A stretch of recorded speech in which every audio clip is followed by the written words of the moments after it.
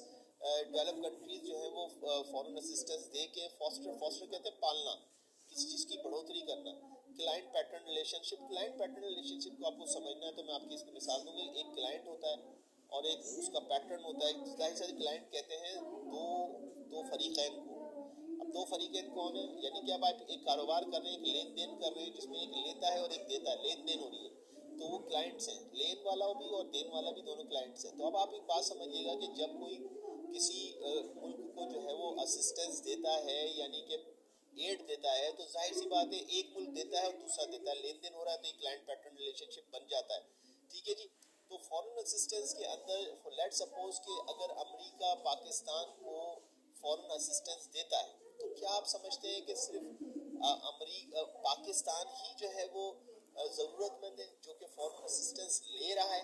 کیا امریکہ ضرورت مند نہیں ہے جو کہ فورن اسسٹنس دے رہا ہے؟ نہیں جناب، دونوں ہیں، دونوں کے مفادات ہوتے ہیں. ایسا نہیں ہے کہ صرف ایک کے مفاد اچیو ہو رہے ہیں. آپ یاد رکھیے کہ پاکستان وہ کنٹری ہے جس نے کہ جو وار آن ٹیرر کا جو ٹرمنالوجی ہے جو کہ امریکہ نے 9/11 کے بعد سے جو ہے وہ لگائی تھی کہ وار آن ٹیررزم، اس میں سب سے بڑی قربانی تو پاکستان نے دی ہے. اکنامیکلی وہ ڈیمیج ہوا ہے، وہ جو ہے وہ اس کے قیمتی اس کے لوگوں کی قیمتی جانیں ضائع ہوئی ہیں. تو ظاہر سی بات ہے کہ امریکہ نے پاکستان کو یوز کیا، یہاں پہ پاکستان سے اس کے کلائنٹ پیٹرن بنا اور فورن اسسٹنس کے ذریعے سے ریلیشن شپ بنا، جہاں پہ کہ جو دینے والا ہے اس کے بھی مفادات اچیو ہوتے ہیں اور جو لینے والا ہے اس کے بھی مفادات اچیو ہوتے ہیں. آگے چلتے ہیں. کہتا ہے who is responsible for US foreign policy. تو میں نے آپ کو بتا دیا کانسٹیٹیوشنلی یہ امریکہ کا آئین امریکہ کے پریزیڈنٹ کو اختیار دیتا ہے کہ وہ فورن پالیسی کے مین گولز کو اچیو بنائے گا. کہتا ہے what are the 5 basic goals of US foreign policies. یہ جو اب میں آپ کو بتانے والا ہوں یہ وہ گولز ہیں یا یہ وہ پلرز ہیں جن کو کہ امریکہ کی فورن پالیسی کا اٹوٹ انگ مانا جاتا ہے. یہ نہیں بدلتے. امریکہ کی جو فورن پالیسیز کی کچھ فائن ٹیوننگز جو ہے اس کا پریزیڈنٹ کرتا ہے، لیکن مین چیزیں یہی رہیں گی. For example maintaining national security. ٹھیک ہے جی. فورن پالیسی کا مین ٹول ہے کہ آپ نے اپنے ملک کی نیشنل سیکیورٹی کو قائم رکھنا ہے. Supporting democracy. اور ایسی فورن پالیسی نہیں آئے جس کے ذریعے سے کہ آپ جو ہے وہ ڈیموکریسی کو سپورٹ کرنا چھوڑ دے. تو آپ نے تمام دنیا کے اندر ڈیموکریسی کو سپورٹ کرتے رہنا ہے. Promoting world peace. اور آپ نے اپنی جو فورن پالیسی ہے اس کے ذریعے سے دنیا کے اندر امن کو انشور کرنا ہے. اور یہ امریکہ کی بات ہو رہی ہے. ٹھیک ہے جی، یاد رکھیے گا. Providing add. یہ دیکھیے چوتھا اس کا مین ٹول ہے کہ آپ نے دوسرے ملکوں کو ایڈ دینی ہے. یہ اس کی فورن پالیسی کا حصہ ہے. Establishing open trade. اور اس کے ساتھ ساتھ جو ہے وہ اوپن ٹریڈ کو اسٹیبلش کرنا ہے فورن پالیسی کے ساتھ. ٹھیک ہے جی. Why does US use foreign aid as a tool of foreign policy. آخر فورن پالیسی کے اندر اس ٹول کو ڈالنے کی ضرورت کیا تھی؟ پاکستان کی فورن پالیسی میں تو یہ ٹول نہیں ہے، تو امریکہ کو آخر ایسا کرنے کی ضرورت ہے. کہتا تھا United States of America uses foreign assistance as a tool to influence those countries where and when it comes to using local resources or positioning their troops and etc. اب دیکھیں آپ یہ امریکہ جو ہے وہ بے شمار ملکوں کو جو ہے وہ جنگ عظیم دوم کے بعد اور خصوصاً ورلڈ وار سے پہلے تک، ورلڈ وار کے اختتام سے پہلے تک جو ہے وہ بہت سارے ممالک کو امریکہ نے ایڈ دی. اور یہ اس کی فورن پالیسی. اس کے ذریعے سے یہ جب ایڈ دیتا ہے تو اس ملک کے اوپر ذہنی طور پہ سائیکولوجیکلی اس کو جو ہے وہ قابو میں کر لیتا ہے. ظاہر سی بات ہے جو ہے وہ اس سے ایڈ لے رہا ہوتا ہے، اس کی معیشت اس پہ کھڑی ہوئی ہوتی ہے، تو وہ بیسیکلی جو ہے وہ ہر بات ماننے کے لیے امریکہ کی تیار ہو جاتا ہے. اور یوں جو ہے وہ اس کی ریسورسز کو جو ہے وہ امریکہ کنٹرول کرنا شروع کر دیتا ہے. اور اب آپ اس کو اس طرح سے ڈائریکٹ لکھیں گے نہیں، میں تو آپ کو سمجھانے کے لیے بات بتا رہا ہوں کہ یہ اس طریقے سے ہوتا ہے. یہ باتیں لکھنے کی نہیں ہوتی ہیں، یہ سمجھنے کی ہوتی ہیں.